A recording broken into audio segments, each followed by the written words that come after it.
I would say when I started just a few years ago in the business, it was actually quite different. So one of the things that I think is interesting in the fitness industry now is that Black talent and Black culture is literally cultivated. And I would say Black talent, but Black culture is sort of, it's a highly sought after commodity.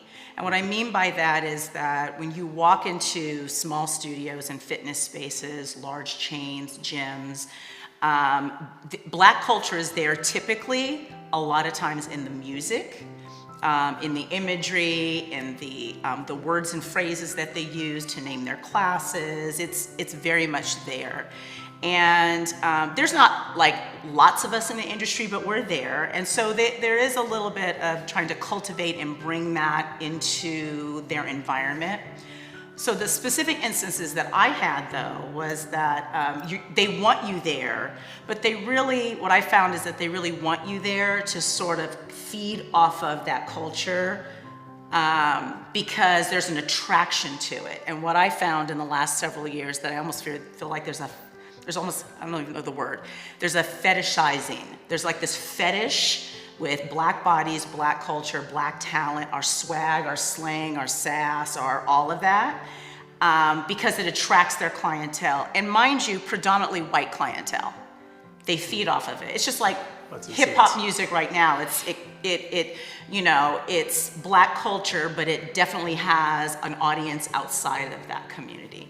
And the fitness industry is very much like that. And so some of the instances I've had recently where I've left studios, race has specifically been an issue because I've raised it as that. Like you can't just want my, Beyonce, but you don't want to handle when I let you know that you guys have a blind spot and a bias, that your marketing looks really white, but you want your talent to look a certain way.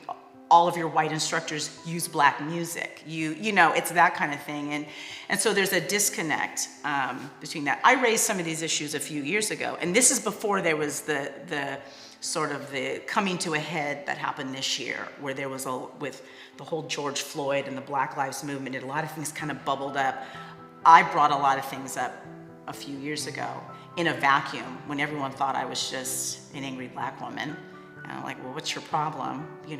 We hired you, didn't we? And we play your music and people love you and we're paying you well and we gave you an opportunity, all the things. And some of my Black friends are, some of my friends are Black people, and you're not calling us racist, all the things, you hear all those things. But I think what's kind of cracked wide open this year is that you start to see a lot more of that theme in fitness, where a lot more professionals started to come out and say, you know what? By the way, there's something that's been going on that's bothering me, which is you're okay that we're here, you see us, but you don't really see us.